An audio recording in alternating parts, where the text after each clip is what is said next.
Less than a year ago, somewhere amongst these willows was a broken down old fence. I couldn't build a new fence without cutting back the willows.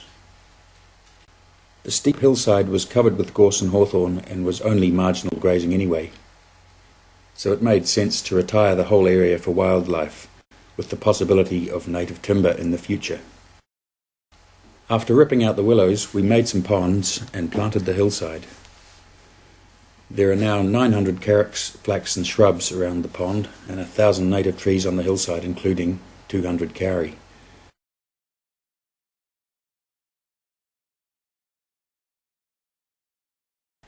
Now, less than a year after we began, the ponds are teeming with life. Swallows love the place.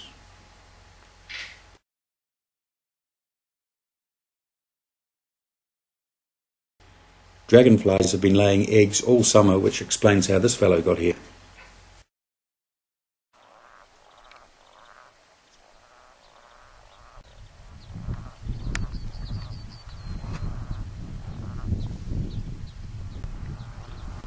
Green and golden bell frogs seem to like it here too.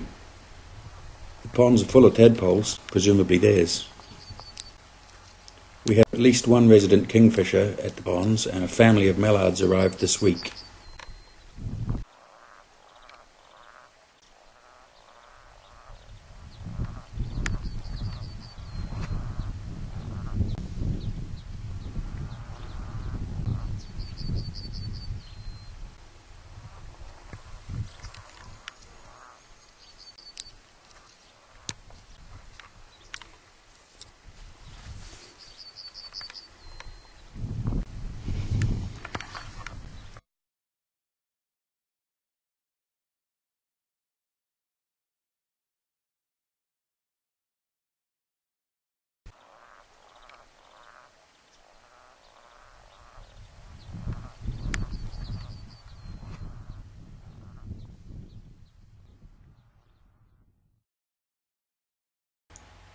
When we came here, a paddock beside the house had a dozen old mature native trees.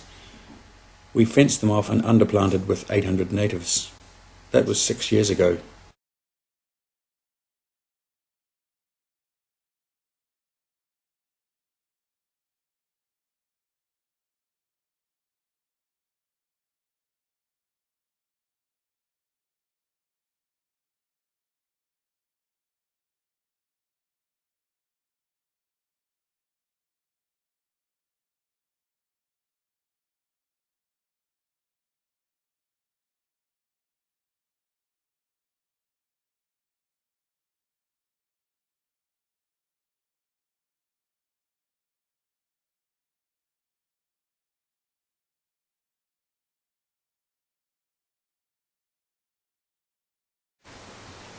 That was here, that was here, that was here.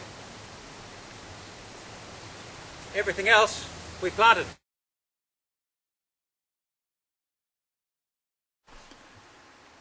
"5 years ago, we subdivided a hillside into 3 sections.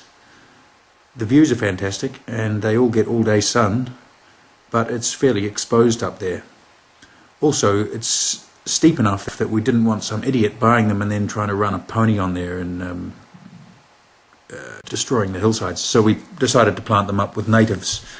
Not only would that give the houses some shelter, but we figure if you're going to take productive land or take land out of productive use, then you might as well at least turn it into habitat for critters. So we planted about 2,000 natives on these sections. And 3 years ago, these people bought this section and they've supplemented the planting with fruit trees and all kinds of other stuff, and now 3 years after they bought it, they're finally building their house and their garden is basically established.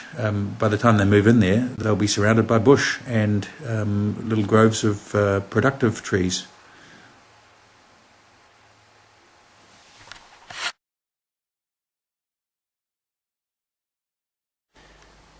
In winter 2011, I planted my first 190 kauri, most of them using this gorse as a nurse crop.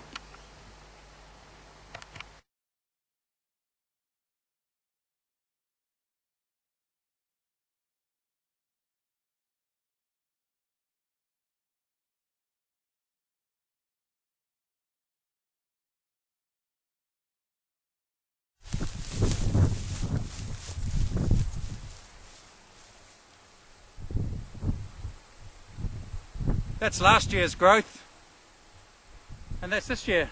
Oh, and there's some paper wasps on there.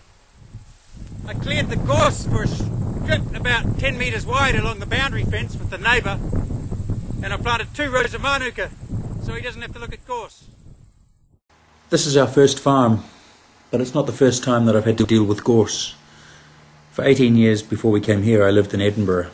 I was a computer programmer working in the city, and for the last 10 years, Tricia and I lived on a 24-acre small block, which was a run-down ex-pig farm 17 miles from Edinburgh.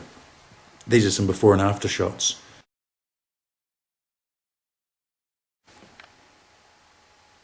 We built a garden in what used to be a quarry at the back of the house. Most of the land was pretty rocky. If I had to dig more than a couple of fence post holes, I normally hired a jackhammer.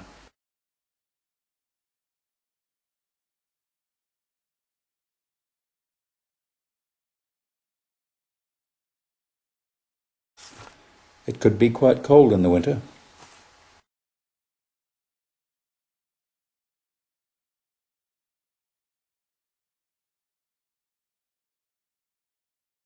We planted the 6 worst, rockiest, steepest acres into mixed woodland.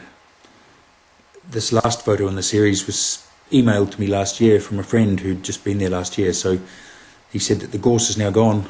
It's been shaded out by the trees.